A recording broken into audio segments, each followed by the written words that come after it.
Hey everyone, it's Christian, your elite trainer. I'm going to teach you how to do a proper warm-up prior to strength training for total body. Let's start with a general warm-up. Okay, now what is a general warm-up? It's going to march here while I teach the concepts. It's not specific, obviously, so it's general because it doesn't have to mimic any movements. So you could go for a walk outside around the block on a treadmill, elliptical machine, a bike, something. It's supposed to be 5 to 10 minutes. I'm not going to do that and march in place for 5 to 10 minutes, so I'm going to just do some movements. So right here, we're just creating some blood flow, right? It's called warm up because you're increasing the tissue temperature of the muscles, right? We're also activating the central nervous system and the proprioceptive system. We're telling it that we're about to work out. So it gets some adrenaline, things like that. Now let's go step side to side just like this. And then lift your arms up just like that. My feet never come together. They're actually slightly separated, just tapping. So now I'm getting some blood flow into the shoulders and the glutes. I'm on the balls of my feet, right? So we are going to be moving sideways in some of the specific warm-ups, just in case your workout requires some of those things, right? All right, now we're going to be stepping forward just like this. I'm just tapping my feet, swinging my shoulders. I'm on the balls of my feet again. So like I said, you can also skip all this and go for a walk. I'm just showing what you could do in place and possibly just follow along for this video. All right, in about 5 seconds, we're going to do something called butt kickers, but we're not going to run. All right, so here, you're just going to kick your butt without arching your back, right? Don't arch. Keep your pelvis tucked under, core tight, just kicking your butt. If you lack balance, I brought a chair here to show some exercises. So what am I doing? I'm squeezing my hamstrings, which relaxes the quads. There we go, about 5 more seconds. 3, 2, 1, there we go. You can hold on to the chair or let go of it. We're gonna go circles, just with one leg. There we go, I'm gonna do 5 of these. We're just opening the hips up. Should feel pretty good. You might feel a little popping and cracking. Switch sides, you can turn around, hold on to the chair. I'm not gonna do that. I don't wanna face away from the camera. Here we go, 2 more, 2, 1. Now let's go arm circles, backwards, alternating. If you can't do this with shoulder pain, then just do whatever you can. You can shorten the range of motion. Otherwise, you try to keep the thumb as close to the body as possible, facing the ceiling the whole time. Not too fast. Relax your neck. Here we go. 3, 2, and 1. There we go. It's kind of a general warm up there, nothing too specific, just moving the shoulders and the hips. So now I'm going to do what's called active isolated stretching. Static stretching is for after the workout, where you hold stuff for 20 to 30 seconds. That's going to deactivate muscles and relax them and stretch them beyond the limits that we really need to do, right? We don't want to fatigue it. We want to wake up the muscles, the opposite, right?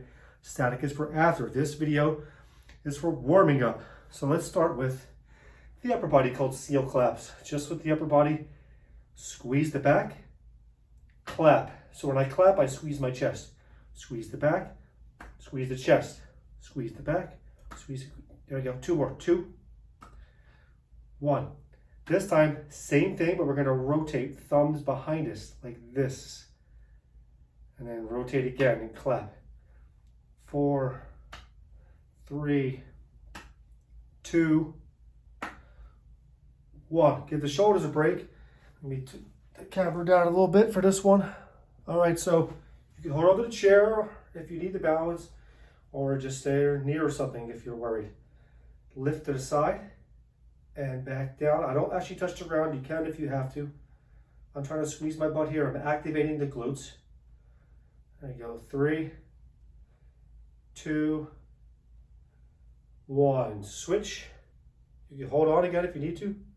5, 4, 3, 2, 1. Just like the chest stretch we were just doing, same thing with the legs. I'm going to rotate this time. So you go like this and point the toe behind you and back here. Forwards, I'm going backwards this time and putting my toe behind me. Keep my core tight. 2 more. 2, 1. See, I'm not going too fast. I'm just activating. I kind of pause if you notice. A 1 to 2 second pause is recommended when you do active isolated stretching. All right, let's go one more and relax. Now we're going to force the hip flexors to flex more, which is going to stretch the upper hamstring and the glutes. It's called a knee hug stretch. You pull up like that. If you don't have the flexibility or the balance, just get your knee as high as you can while you're holding on to something. All right, here we go. We're doing 5 each. That's 2. See a little pause I do? Just a little moment. Just like that. You can feel it, like tuck your pelvis under.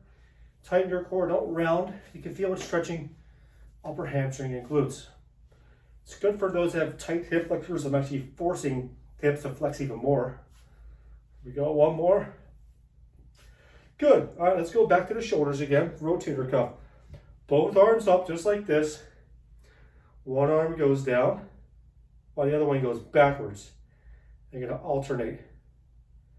Relax your traps. You should not shrug on this. There we go. Looking good. See how my arms are parallel to the floor?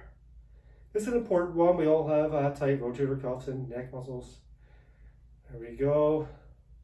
2, 1. Another version of this, if you had a chair or table, you can put your arm on it if you're really tight and just do one arm like this. It'll relax your arm and keep it up.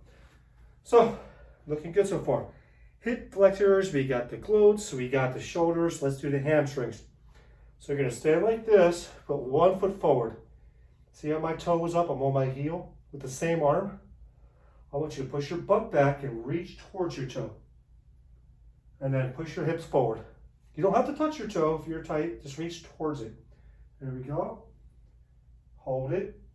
Come up. I'm pushing my pelvis forward. There we go. That's 3. 4, keep your head up above your heart and kind of look forward. 5, let's switch. There we go. 1, up. 2, up. You can bend this leg a little bit. You're pushing your butt back. 3, this leg stays straight, the one you're stretching. 4, 5. Same thing, opposite arm, right? So I put this leg forward, I reach across my opposite arm. And I also point my toe slightly inwards, and I reach for my pinky toe. Here we go, point the toe inwards, reach across, keep your posture still. You're gonna feel this one behind the knee and the outside of your calf, as well as the outside of your hamstring. My arm goes up here for balance. You can hold on to something if you need to, just like this. Let's go one more. This one, you really feel this one. Switch. Hold on to something if you need to, toe pointed in. Reach towards the pinky toe. Each time you go down, you can probably go a little bit farther.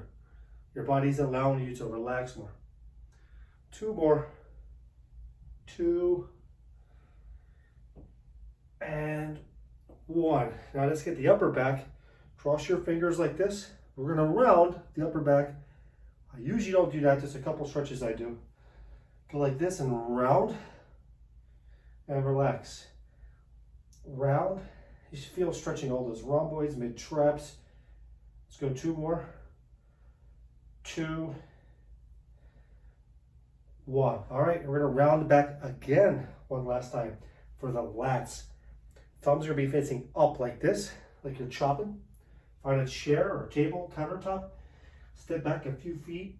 Chest goes towards the floor. My legs are virtually straight. I'm pushing down like this. I kind of round the upper back. And then I relax. Just come up about halfway. Push down again.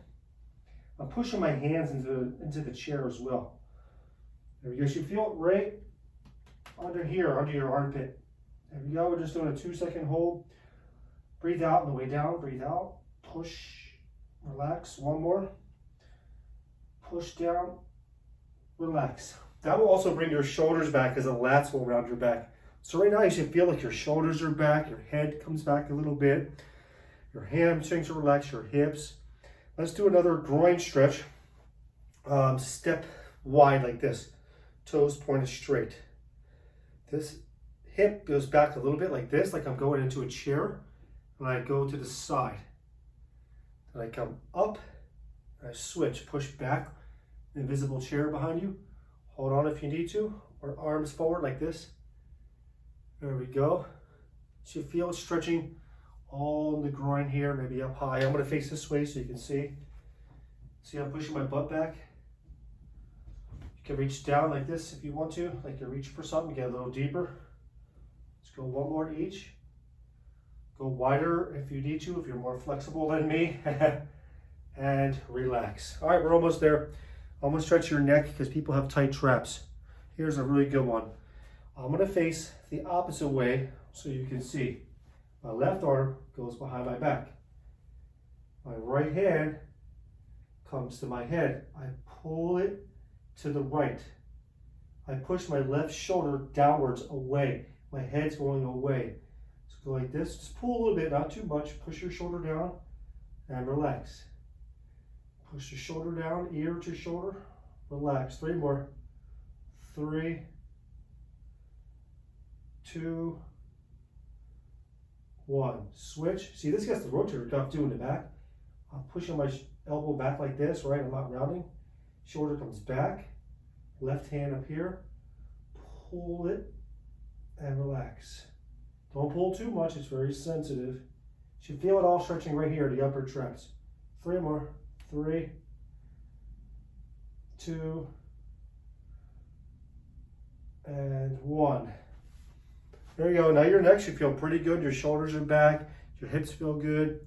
So now we want to do a little more specific stuff to mimic some of the exercises. What better way than to do a squat? It's part of most exercises. It'll warm up everything. The stretches you just did should help with your squat, right? So your toes are going to be pointed straight, about shoulder width or a little wider. For this purpose, I'm going to put my arms forward for balance for most people, right? So I'm going to face this way. Arms forward, push your butt back, push your butt forward. It's all up to your range of motion, right? You can have a chair and sit down on it if you need to, or just tap it. I wouldn't sit all the way. I'll show you what I mean. Push your butt back. You can just tap and back up. Tap, back up. Sometimes it just kind of reinforces the form when you have to touch something with a bench or a chair or something like that. We're doing 10 of these. Let's go 5 more. Now, if you can go deeper than this, then you don't want to use a chair because it's going to hold you back, basically. All right, let's go 2 more. You don't need to put your arms forward. If you have the balance, you can reach down to the sides. You can reach down in the middle. Good. So you notice my posture was good on those squats. My butt went back, but my chest was still facing forward to the wall like that. There we go. So now we just did a dynamic thing.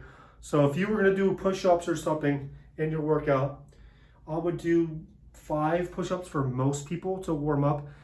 If you're better at push-ups, like you could do like 30 or more, then you would do about 10 push-ups to warm up. And then you should be pretty good. Whatever exercises you have in your regimen for today, you would just do a lighter warm-up for each of those, like a little bit of bicep curls, a row machine, whatever you're doing. Do a light warm-up set. And it also helps you figure out which weight you're going to use for your workout. So there is your warm-up for today. And I'll be posting another video for a more dynamic warm-up for those that are going to be doing some kind of jumping or running and things like that.